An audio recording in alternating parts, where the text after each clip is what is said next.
Hey everybody, welcome to 10-Minute Tuesday. If you are new here, my name is Crys'Dawna. If you're not new here, welcome back, friends and family.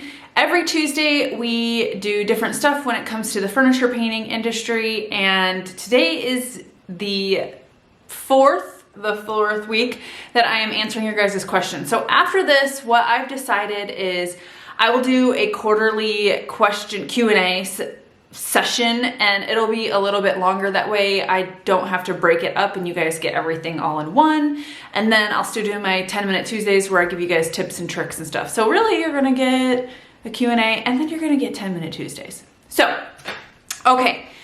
Don't forget to subscribe if you are not subscribed. Every Thursday, sorry, I'm putting this camera pushing it back a little bit. So every Thursday, I also do a furniture painting tutorial. I am a furniture artist, so I do a lot of colorful things. We have talked about this a few weeks ago. I'm not a furniture flipper, so I'm going to teach you things on this channel, how to paint furniture and sell furniture, things like that, but on a more artistic level. So if you are looking for fast flips, neutral pieces, things like that, probably not the place for you. Or maybe it is. Maybe you just here because we're hanging out. So anyways, I'm going to answer a few questions that you guys asked me.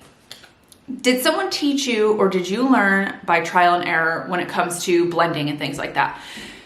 So I've always been artistic, and I would say, you know, I grew up watching Bob Ross and things like that. So I always had a staple, or I knew how to blend colors together because I had done it my whole life.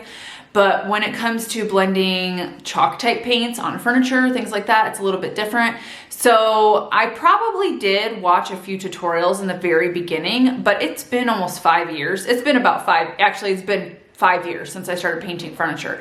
So a lot of it is just trial and error. And I say this all the time, when I was first starting this furniture painting stuff, there were not people out there giving you free tutorials. You didn't ask people what color they used, things like that. And it has changed dramatically. And I think for the better. I really like teaching you guys and giving you the tips and tricks. But I also do think that you need to learn by trial and error as well, because if I just teach you how to do something, but you never make mistakes or you don't try to be hands-on, you're not really gonna learn. I could tell you all day long how to do something, but until you actually put that in practice, in motion, then you're not going to learn how to really do it. So that is what, you know, so maybe I was taught by teachers and Bob Ross and things like that, but then I learned most of it by trial and error. As we do most things in our life, you don't learn unless you actually do it. So how do I handle, oops, oh, sorry, I can read. Okay, so here was a question. I always paint inside with a hoodie on. Is that because the chalk mineral paints do better in cooler temperatures? That is because it is always raining here in Germany and it's cold. I also suffer from, I don't suffer. I have an autoimmune disorder. I have Hashimoto's, and so I'm always cold. But honestly, if you are painting, you want to make sure that you are painting in the shade, okay? So if it's warm outside, do not paint in direct sunlight. Even if you're in your garage and there's a beam of sunlight coming in, make sure that you are out of the sunlight. Because these paints, chalk type paints, chalk mineral paints, things like that, they do dry much faster than your run-of-the-mill latex paint. So you want to make sure that you're out of direct sunlight.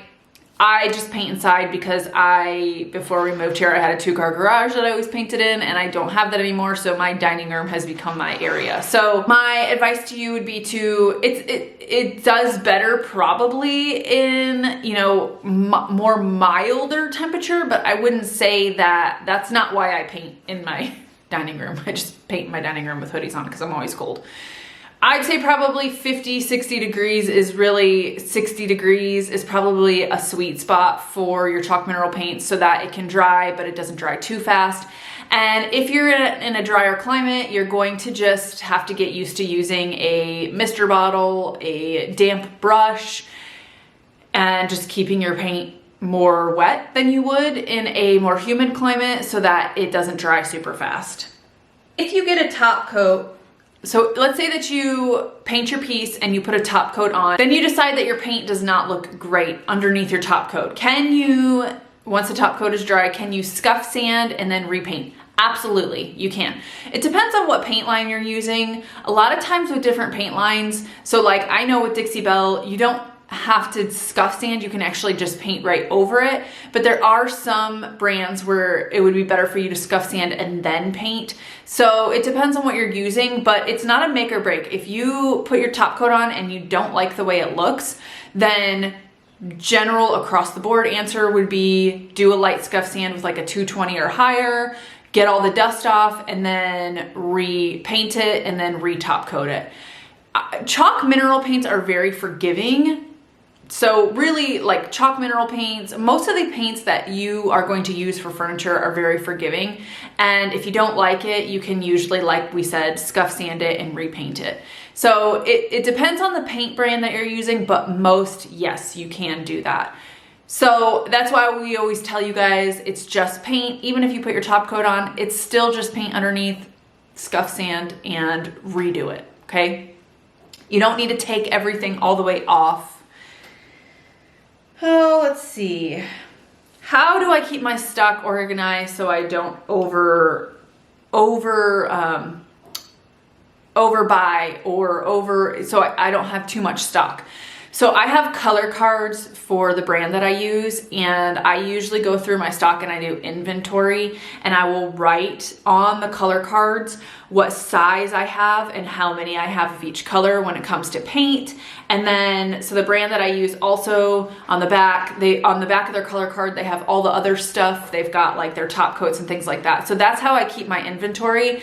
But I have a huge IKEA like cube storage thing, and that is how I set up all my storage. I put all of my chemicals that I don't want my kids to touch up at the top because it's taller than I am, so they can't get to it. So I have a huge storage thing that I use, and it takes up one wall, and then that's how I keep it, is doing my inventory. I don't do like Excel or anything like that, but I also don't carry a ton of product. If you're like a retailer or something like that, having a program would probably be better for you. But if you are selling furniture or an artist or a furniture flipper or something like that, like I am, then you could just do something on a smaller scale. So again, I just get a color card and I go through and I put, 8 ounce, I've got 2 of this color on the little color swatch, 16 ounce, whatever. So I can look at it, and if I use it, then I just cross it out, or I change the number on it. So that's, it's not really very sophisticated. I'm not a very sophisticated person, so, and sometimes I don't have it up to date. So what I'm telling you is I don't have it all together.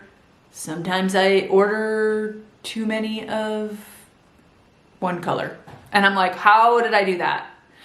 Yeah, but my husband, being in the military, there's a process they call the leaning process, okay? So I'm going off on a tangent, but I just have to explain this to you. When I go grocery shopping, I don't usually make a list just because I get the same thing every day, like chicken and sweet potatoes. Like, we eat pretty healthy. And so sometimes there may be just 10 sweet potatoes because I forgot to look at the fact that we already have 4 and I bought, another 6. And I'm not the best at the leaning process. So I guess I'm not the best person to answer this question. Okay, so how do I deal with negativity? Okay, over time you get used to people being negative. Not get used to it. I don't want to say you get used to it because you never get used to it. I wouldn't say over time I get used to getting negativity. I just learned to realize that some people you're always, when you put yourself out there, there's always going to be somebody saying something to you.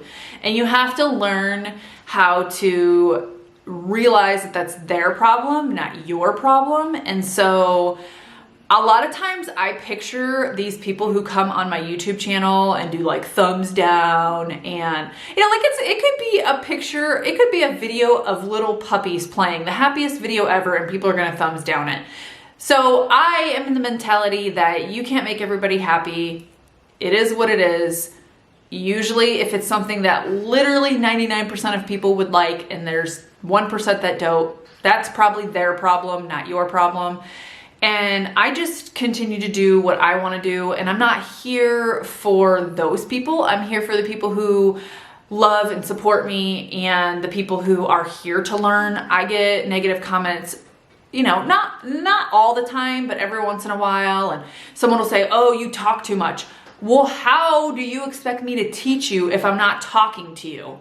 Also, I feel like I don't want someone to go off on like crazy tangents about just random things that have nothing to do, you know, like the leaning process of grocery shopping. But I also want people to get to know my personality. For me, I feel like if I'm going to take the time and spend time with somebody, I want to know their personality. Are they quirky? Are they funny? Do they have kids? Are they compassionate? I mean, I don't want to watch somebody that's like, and this is how you paint furniture. And next you want to flip this piece, put it up, like boring. So for me, if you don't want to listen to me talk about other things or be quirky, then nah, that's your problem. You're missing out. You know what I mean? You're missing out. So I deal with negativity by ignoring it. Really, at the end of the day, that's the shortest answer. Long story short, I just ignore it. Usually I just block people from my channel, or I delete it, or I just go about my day because I don't care. I mean, I do care, but I don't care. But I don't care, but I do care, but I really don't care. So honestly, I'm not here for them. I'm not here for people who are negative. Unless, like, if it's like true feedback of, you know, in the beginning of my channel, I would put like louder, poppier music on my stuff. Hi, buddy. In the beginning of my channel, my music was a little bit different, and so I take the positive, constructive feedback and I listen to that and I adjust. But when someone's just nasty, I'm like, okay, bye-bye. So anyways, that's kind of short, but that's our 10-minute Tuesday, and next week we'll get back to doing different stuff. Again, every quarter we'll do a Q&A. Hi. You want to say hi? Hi. They can't see you. No, because I don't read you. Yeah, because you're down there. Here, let's say hi to them really quick. Hi! So, every quarter we'll do a Q&A. I'll make sure I put it in the community spot, and get ready for my video on Thursday. Till then, I will see you guys later. Have an amazing week. Say, Hi.